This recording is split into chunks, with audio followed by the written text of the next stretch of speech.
Salam hörmətli izləyicilər, bir daha xoş gördük. Bugün biz sizə test bankımızın nümunəsi əsasında yeni bir sınavımızın izahını təqdim etməyə çalışacağıq. Məqsədimiz miq və sertifikasiya hazırlaşan həmkarlarımıza dəstək xarakteri daşıyır. Siz də kanalımıza abunə olmağı, bəyənib paylaşmağı unutmayın. Keçək deməli sınavımızın izahına. Deməli birinci sual belədir.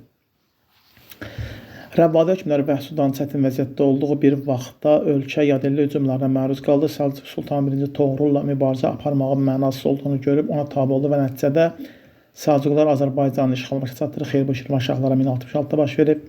B. Azərbaycan dövlətçilərlə son qoydu. Xeyli asala salınmışdı.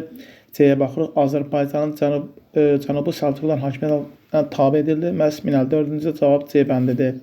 Keçir ikinci suala. Verilənlərdən hansılar qədim Misirdə kahinlərə aiddir? Əkin sahələrinin ölçülməsi feodallara aiddir. Vergilərin təyin edilməsi feodallara aiddir. Məktəblərdə müəllimlik etmələr, bəli, kahinlərlə dəftərxançılar edirdilər, yəni mirzələr. 4-ə baxırıq və ordu ilə bağlı işlərə baxmaq, bu da məmurlara aiddir. Məhz doğru cavab 3-dür, A bəndi. Üçüncü sual 19-cu yüzilliyin 60-cı illərin birinci yarısında, yəni 60, 61, 62, 63, 64. Çünki birinci yarısı 65-dən başlayaraq ikinci yarısıdır. Şimali Alman İttifaqının Danimarkanı məğlub etməsi bu 1864-dür, amma o zaman Şimali Alman İttifaqı yox idi. Bir zamandan düz gəlsin, amma ifadə düz deyil.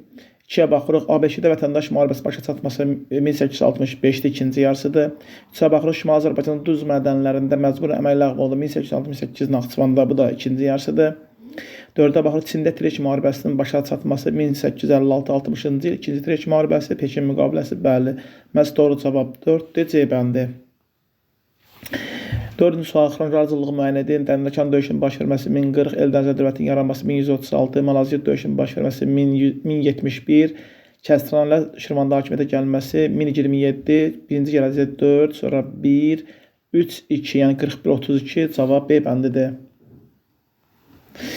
5-ci sual Eyler-Venn diaqramında müqayisə edin. Papa 3-cü Innokenti və Uzun Həsən deməli Osmanlı ilə mübarizə aparmışdır. Uzun Həsən 1-ə 2 gedəcək A. 2-ə A deməli 2 yerdə var, C-dən də E-də. Yeni dövlətin yaradılmasında iştirak etmişdir hər ikisi. Çünki bilirsiniz ki, Uzun Həsən 1468-də Akkonu dövlətini, Papa 3-cü Innokentdə 1202-1204-cü illər əhatədə 4-cü sıra yürüyüşünə şəxsən başçılıq etdi və nəticədə Latin imperiyası yarandı. B oxşardı. C-yə baxırıq, rəqiblərinə qarşı mübarizədə aparmaq üçün Venesiya ilə danışıqlar aparmışdı. Hər ikisi aparıblar. Biri yalnız dəniz yolu ilə Misrə görüş olunmaydı. Bunun üçün gəmilərin lazım idi ki, o dövrdə ən güclü dəniz donanması Venesiya məxsus idi Avropada. Məhz Uzun Həsəndə Akkonu hökmdarı olaraq Osmanlı ilə qarşı mübarizədə hətta ittifaq da yaradıldı bunların arasında. Deməli, B ilə C oxşardır. B ilə C-nin verildiyi doğru cavab C bəndidir. D-də gedəcək 1-ə, mərkəzləşmiş vahid idarəçiliyə malik. Bəli, bilirsiniz ki, Avropada erkən orta təhsildən sonra və klassik orta təhsillərdə çoxlu feodal mülklərinə parçalanmış Avropada yeganə vahid mütəşəkkil qüvvə papalıq idi. Məhz doğru cavab oldu C bəndi. 6-cı sual deməli 6-cı sualda belə bir deməli sual verir ki, Səlcuqlu sultanlara tabe edilmişdir. 11-ci əsr 30-cu illərində Slavyanlar tərəfindən qarət və qırğınlara məruz qalmışdır. Verilənlərin hər ikisinin aid olduğu şəhərlər və ya şəhər 5 Dərbənddir, belə bir şey olmuyor. Səlcuqlu tablosu damaq qətl və qarətdən danışılmır göstərilən zamanda. 2 Gəncədir, Səlcuqlu tabi olub, amma qətl və qarətdən danışılmır zamana görə. 3 Şamaxıdır, bəli, 1032-ci tabi olub, qarət olunub. Slavyanlar tərəfindən 4 Beyləqandır, bu da olub. 1 Təbrizin heç bir əlaqəsi yoxdur. Məhz doğru cavab 3-4-dür. Bu da B bəndində. Yəni doğru cavab B bəndidir. 1-ci Sultan, 1-ci Məlikşah Səlcuq hökmdarı və 2-ci Əkbər Moğol hökmdarı və verilən hökmdarlara əsasən xüsusiyyətlərdən hissəsi məntiqəcə tamamlayır. Mərkəzi Asiyada geniş ərazilər işğal etmələri bu geniş ola bilməz. Çünki Hindistan əsasən Əkbər Şah işğalçı müharibə aparıb, yalnız müasir Əfqanistanı tabi edib. Məlikşah ola bilər, çünki Qaraxanlı dövlət geniş ərazidən əhatə edib, asala salıb. Deməli, bu ortaq ola bilməz. Dövlət daha da güclənmişdir. Bəli, birində çəkilmə, birində isə qızıl əsir hesab olunur. Bu doğrudur. Vahid ölçü və çəki tətbiq olunmuşdur. Bu da doğrudur. İlk iki torpaqlar paylanması Səlcuqlarda olsa da, amma biz bilirik ki, daimi cagirdarlıq ləğv olunmuş Əkbər Şahın dövründə və Yəni irsən keçən yəni idarəçilik yox idi. Yəni feodallar baxımından yəni xidmət müqamında irsən keçən torpaq verilmirdi. O bu doğru deyildir. Hind xalqının hüquqlarının artırılması bu Əkbər şahiddir. Yalnız ikisi doğru gəlir C bəndi. Yəni ikinci və üçüncü ifadələr doğrudur. 8-ci sual. Alparslan, Əbu Bəkir və 3-cü Mənid Çöhür Abxazlara qalib gəlmişdi. Alparslan Gürcülərə müttəfiq olmuş 3-cü Mənid Çöhür xarici şahlarla mübarizə aparmışdı. Atabəy Əbu Bəkir. Məhz 1-ə A, 2-yə C, 3-ə də B. Məhz doğru cavab E bəndidir. Uyğunluq gözlənilmişdir. Səlcuq hökmdarı dövlətini yaratmışdır. Səlcuq bəy Xeyr 1-ci Toğrul. Nizami Mülkün vəziri olmuşdur. 1-ci Toğrulun Xeyr, yəni Alparslan və Məlik Şahın vəziri olub. Dəndənəkan döyüşündə qalib gəlmişdir. 1-ci Məlik Şah yox, 1-ci Toğrul. Paytaxtın Naxçıvana Həmədan köçürmüşdü. Qızlarslan yox, Məhəmməd Can Pəhlivan. Xarizm şahlara qalib gəlmişdi. Atabəy Əbu Bəkir bəli 1197-ci ildə bəli, hətta ora Özbəkdə qardaşında hakim təyin etmişdi. Həmədanı geri qaytarmışdı Həmədan döyüşündə. Xəritədə 11-ci yüzilliyin 50-ci illərin birinci yarısında Səlcuqlar tərəfindən tutulmuş şəhəri müəyyən edin. Deməli, burada 4 Anadoluda olan müəyyən bir şəhərdir. Yəni, biz orada konkret bir şəhər nəzərdə tutmamışıq, sadəcə Anadoludur. 5 Dəməşq və Şam şəhərinə uyğun gəlir, 3 Şamaxıya uyğun gəlir, 1 Təbrizə uyğun gəlir, 2 də Bağdaddır. Amma 1 ilə 2 tutulub 50-ci illər, amma birinci yarısını soruşduğu üçün Təbrizdə 54, çünki 55 ikinci yarısı da 50-ci illər. Ona görə doğru cavab 1-dir, D bəndi. 11-ci sual. Xəritədə 13-cü əsrin 40-cı illəri və 16-cı əsrin 20-ci illərində Macar-Çek qüvvələrini məğlub etmiş dövlətlərin paytaxtlarını müəyyən edin. Deməli, biz bilirik ki, 13-cü əsrin 40-cı illərində Monqol səkirdəsi Batı xanın 241-ci ildə Macar-Çek qüvvələrini, yəni Polşa almanlardan sonra məğlubiyyətə uğratdı. O zaman yəni Monqol dövlətinin sərkərdəsi idi. Monqol dövlətinin paytaxtı Qaraqorum idi. Cavab 2-dir.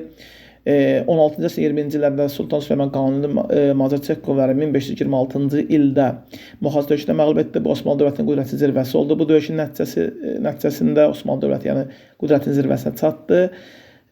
O zaman da paytaxt İstanbul yəni 1 idi.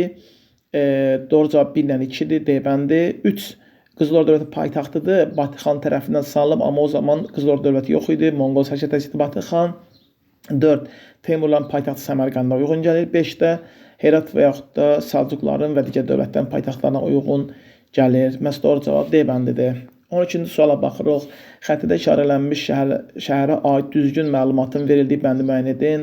Deməli, şəhər Cəbrayıldır, Uluzda işarələnmiş şəhər. Aya baxır, ərazisində erkən orta əsrlərdə şimalda yaranmış ilk feodal dövləti tərəfindən körpü inşa edilmişdir.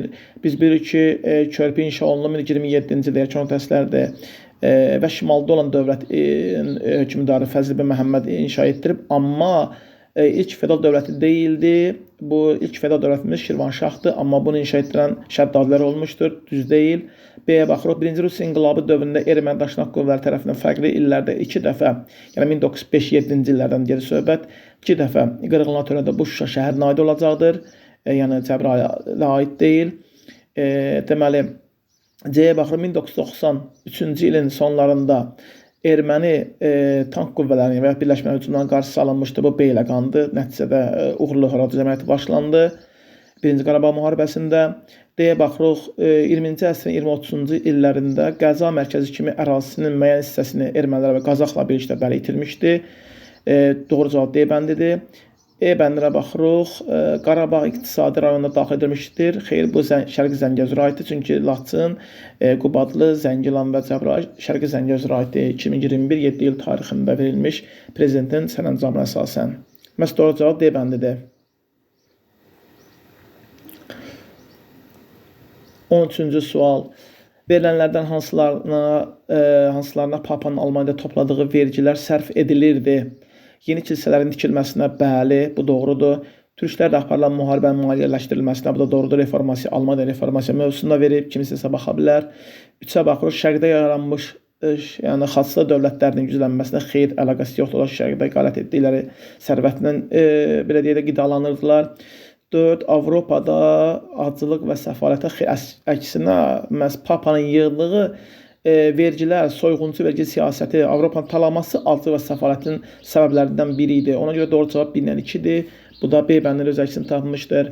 14 verilənlərdən hissəsi ABŞ prezidenti Bill Clintona aiddir. Büdcə kəsrinin aradan qaldırılması doğrudur. SSR rəhbəri ilə bir sıra danışıqlar aparılması. SSR rəhbərliyi bu görə bilməz, çünki bu 1992-2000-ci illər prezident olub. SSR isə 91-in sonlarında süqut edib. Hərbi xərcin azaldılması bu doğrudur. Xarici siyasətdə liberal mövqedir, bu da doğrudur. Deməli, üçü doğrudur. Bir sıra sahələrdə olduğu kimi hərbi sahədə də islahat ki, xeyr, sosial, iqtisadi və sair sahədə keçirsə də, amma hərbi sahədə yalnız xərclərin azaldılması qeyd olunur ki, çaşdırıcı sanılıb. Məhz üçü, yəni birinci ifadə, üçüncü və dördüncü ifadələr doğrudur. Məhz bu da B bəndində öz əksini tapmışdır. Deyək ki, verilənlərdən hansıları İngiltərədə qara ölüm epidemiyasının yayıldığı əsrə aid deyilən 14-cü əsrdən gedir söhbət burada. 12-60 yaş arası bütün insanların az əmək haqqı ilə işləməyə məcbur edən qanunlar qəbul edilməsi. Biz bilirik ki, bu baş verib, amma bütün insanların yox, torpağı və işi olmayan, gəliri olmayan insanlara gedir söhbət. Bütün insanlar yazmaq olmaz, bu səhvdir. Hilə ilə yatırılan kəndi üsyanının baş verməsi, bu doğrudur. 81 Uattal üsyanı, yəni hilə və xəyanətə yatırılıb. Üçə baxırıq, yeni sülalənin hakimiyyətə gəlməsi, bu 1485-də Tudorlar sülaləsi 15-ci əsrdir, amma epidemiya 14-də olub. Fransa ilə müharibədə ağır məğlubiyyətə uğraması, bu 1429 Orleandır, yaxınlığında baş verən döyüşdə. Məhz doğru cavab 2-dir, yalnız 2 A bəndində. Manna hökmdarı Ahşeri və Şirvanşah 3-cü Mənsuur üçün oxşarlıq türk dövlətləri ilə ittifaq qurmaları xeyr pozublar. Yəni Ahşeri qursa da, amma Şirvanşah 3-cü Mənsuurda belə bir şey yoxdur. Azərbaycan şimalda yaranmış dövləti idarə etmələri xeyr, Manna cənubda idi. C. Ənənəvi müttəfiq münasibətlərini pozublar. Biri Assurlarla, biri də Səlcuq və İraq Səlcuqları ilə. D-yə baxırıq, türk mənşəli sülaləyə mənsub idi. Xeyr, Kəsranlar ana tərəfdən, yəni 3-cü Mənsuur Kəsranlərdən, ata tərəfdən isə ərəblər Məzəd nəslindən idi. Deməli, Y bəndə yeni sülan əsasının qoymaları xeyr, heç birisinə aid deyil. Birinci Mənsuur olsa götürmək olardı. 17-ci sual İlham Əliyevə aid uyğunluğu müəyyən edin. Deməli, sosial-iqtisadi tədbirlər, birinci prezidentlik dövrü, ikinci prezidentlik dövrü, 3 və 4. Bütün çatır şəhərciklərin ləğv olunması, birinci prezidentlik dövrə düşür, çünki 2008-dir, bu da 7-də ləğv olunub, 1-ə A gedəcək. Asan xidmətin yaradılması 2012-ci ildir, bu ikinci prezidentlik dövrüdür, yəni 2008-13-cü illər 2-yə də B gedəcək, hələ ki A ilə B uyğun gedir. Qarabağ iqtisadi rayonunun yaradılması 21-7 iyuldur. Bu gedəcək 4-cü prezident dövrünə, yəni C gedəcək 4-ə. 2 dənədir burada. D-yə baxırıq. Çocuq Mərcanlı da infrastrukturun bərpa edilməsi bəli 2016-cı il aprel döyüşləri nəticəsində Lələtəpənin azad olunmasından sonra təhlükəsizlik təmin olundu. Yəni orada azad olunmuşdu. Lələtəpənin azad olunması isə təhlükəsizlik təmin olundu və infrastruktur qurulmağa başlandı. D3-ə gedəcək. Baxırıq, Bakı-Tiflis-Qars dəmir yolunun açılması, bəli, bu da 2017-dir. Məhz doğru cavab B bəndidir. Böyük Hun və birinci Göytürk dövlətlərinə aid oxşar cəhət 2 isə parçalanması, bəli, Erdoğan 58-i Böyük Hun, şərqə və qərbə, birinci Göytürkdə 6-cı əsrin 80-ci illər və yaxud da əvvəllər verildiyi kimi 588-ci ildə Tibet tayfalarının tabe edilməsi Böyük Huna aiddir. Məhdud hakimlər hakimiyyəti xeyr, qeyri-məhdud idi hər ikisində. Çin üzrə yürüş etmələri bu da doğrudur. Cavab 1-dən 4. Məhz C bəndi doğrudur. 19-cu sual Elirven diaqramına işarələnmiş yerə uyğun gəlir Əmir Teymur və Uzun Həsən Avropalılar birbaşa ticarət əlaqələri yaratmağa cəhd göstərməli. Bəli, hər ikisində bu var idi. Şirvanşahların salah salması bu Teymura aiddir. 1386. Yeni dövlətin əsasının qoyulması hər ikisinə aiddir. A-nan C. Ərdəbil hakimləri ilə müttəfiq olması bu Uzun Həsənə aiddir. Deməli, Konstantinopol mühasirəyə almış ilk Osmanlı sultanı ilə mübarizə aparması, mübarizə biri Teymur aparıb Bəyazidlə, yəni Əmir Teymur 1-ci Bəyazidlə, İldırım Bəyazidlə, Uzun Həsən isə 2-ci Mehmedlə, yəni ilk hökmdar olduğu üçün uyğun deyil. Məhz doğru cavab A-nan C-dir, A bəndi. 20-ci sual qədim daş dövrünün mərhələsi olmaları, metaldan əməkdaşlıqdan hazırlanması, heyvanların əhəlləşdirilməsi, insanlara qan qohumluğuna əsaslanan kollektivdə yaşanması, verilənlərdən hansıları Eneolit dövrü ilə Erdoğan və 35-12-ci minilliyi əhatə edən dövr üçün oxşarlıq təşkil edir. Deməli, bilirik ki, qədim daş dövr mərhələsi olmayıb, yəni Eneolit keçid dövrüdür daşdan metala. Metaldan əməkdaşlıqdan hazırlanması bu Eneolit dövründə olduğu üçün götürə bilmərik. Heyvanların əhəlləşdirməsi yenə də Eneolit dövrünə aiddir, yəni Mezolitdən başlamışdı. Ona görə üst paleolit dövrü görməyib. 35-12-ci illəri, 12-ci minillikdə əhatə edən üst paleolit dövrü və heyvanlar əhəlləşdirilməyib. İnsanların qan qohumluğuna əsaslanan kollektivdə yaşaması, bəli, doğru cavab 4-dür. B bəndində öz əksini tapmışdır. Deməli, birinci mətn. Deməli, 100 illik müharibənin gedişində Fransada siyasi və iqtisadi vəziyyət ağır idi.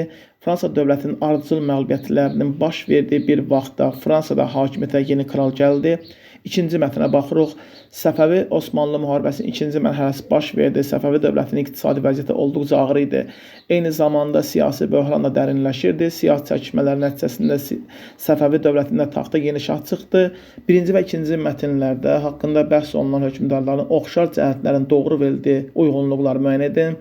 Yəni hansı nömrələrdə doğru verilib. İştirakçılarla ağır şərtli müqavilə imzalanması, bəli, 1360-cı ildə Fransanın yeni kralı, 1590-da isə Şah 1-ci Abbas bir doğrudur. Paytaxtı digər şəhərə köçürülməsi bu Şah Abbasa aiddir. Fransada ilə paytaxt Paris olub. 3-ə baxırıq. Müqavilə bağlamaqda məqsədləri vaxt qazanmaqdır. Bəli, hər ikisində bu var idi.